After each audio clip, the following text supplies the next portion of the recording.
Sige, sigaw nyo. Kung magsabay-sabay kayo, Diyos ko naman, mamaya sabayan ko pa kayo.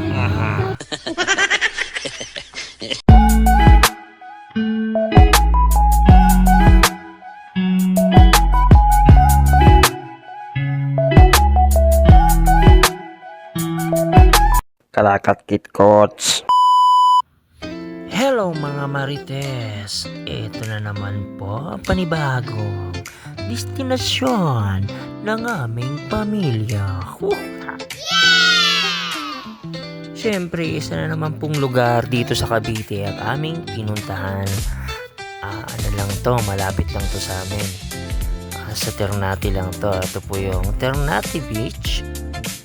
Siguro mga 2.5 hour na biyahe from Manila. Isama mo na yung traffic doon. Pero sa amin nasa 1 hour lang tumahigit. Kaya madali lang din namin napuntahan. Madaling araw kami nagpunta kasi hindi rin namin sinasadyang mapunta rito. Sa may Marine Bay sana kami pupunta, kaso sarado. Sa May pa daw ang bukas nila. Muntik na nga kami dumiretso eh. Kaya yun, napatigil kami dun sa may boundary ata yun, papunta ng Kaibiyang Tunnel. Tapos na muna kami nag-isip-isip kung saan kami mapupunta. Ang pinakamalapit, ito nga yung na-search namin, Ternate Beach. Ayun, chill drive lang, tamang pakinig na isang sermon ng isang pastor sa podcast. Marami pong salamat na nag-iimbento na lang po kami ng recipe, Panginoon, kung ano yung pwede namin maluto sa itlog. Pero marami pong salamat, Panginoon, that you have provided and surrounded us with people, oh God. Ito, inventor. Maging grateful ka at may niluluto pa rin ako. Kahit invento yan.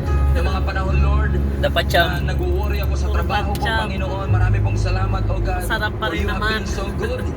Hindi mo lang sinustain ako, Panginoon. You brought me this far. Na-promote pa ako, Panginoon. Thank you, Lord, for promotion. Thank you, Lord. Akala ko hindi ako makakapagtapos ng pag-aaral. And Yes, yet Lord. now, degree holder na po ako. Thank you, Lord. Akala ko noon hindi ako makakapasa sa board exam. And here we are. Licensed na po ako, Panginoon. Thank you, Lord, for all the great things that you... Amen. Amen, amen, amen. Podcast ang naging libangan namin sa biyahe. Nakinig kami ng mga worship song, tapos mga preach ng mga pastors. Ayos. Ang saya lang ng biyahe. Nakaka-bless. Anyway, hindi ito ang first time namin ni Mrs. Ayan. Nakarating na rin kami dito noon na anniversary namin, siguro mga 5 years ago. Medyo matagal na yun. Ayun, dito kami celebrate, dalawa lang kami, hindi pa marami yung cottage. Hindi pa ganun ka ganda ba. Konti pa lang. Naka-tent lang kasi kami noon. Ang saya din kasi tamang jamming kami. Buti nagdala ako ng gitara dito. Sama namin si Pastor Willie, si Nanay Bessie, si Kuya Edwin, si Mami Au. Ayan nagpo-food tasting pa kami ng balot from online. Ang sarap yun eh. Ayan, si Dayan, si Jonathan. Ayan, tapos yung dalawa namin anak, si Iya at saka si Dansot. Ayan, tapos hahabol din dito si Esther. Konti lang kami kasi busy yung iba na mga ka-churchmate namin. Pero next time, siguro kompleto na kami kasama lahat ng mga bata. Ayan. Maganda dito, nataon lang na kada cottage, puro video okay yun. Iba-ibang boses maririnig mo, tapos sabay-sabay. Pero syempre, hindi kami nagpatalo, no? May dala kami maliit na speaker, pero mahina lang.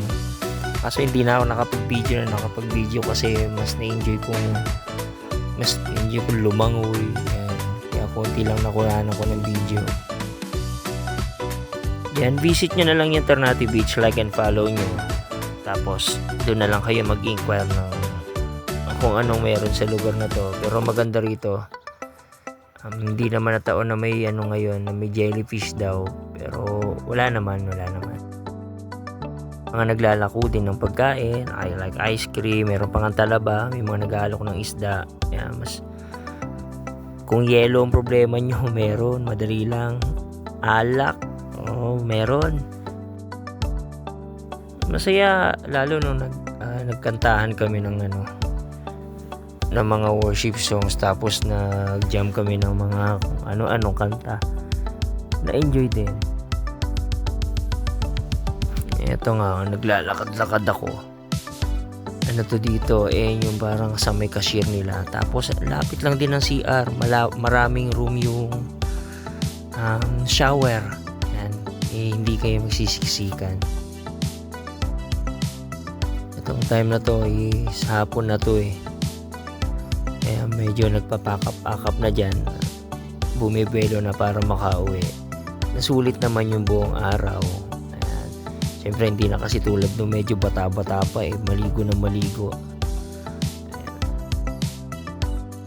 Ngayon konting lublub lang. Ayun. Okay na.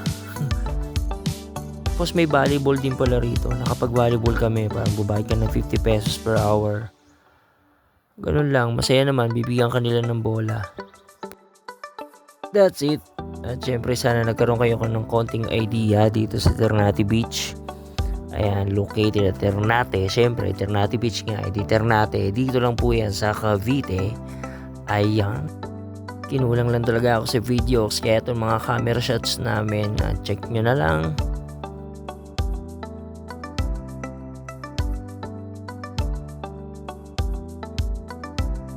At syempre maraming salamat mga Marites. Yan, alam kong nakinig ka, nanood ka, nakimarites ka. Kaya maraming salamat. Thank you so much. Yan. Kung hindi naman busy ang kamay mo, mag-like, comment, and subscribe ka na. Para naman may inspirasyon akong gumawa ng maraming video pa. Uwi na! Susundan pa to mga Marites. Maraming salamat. Peace!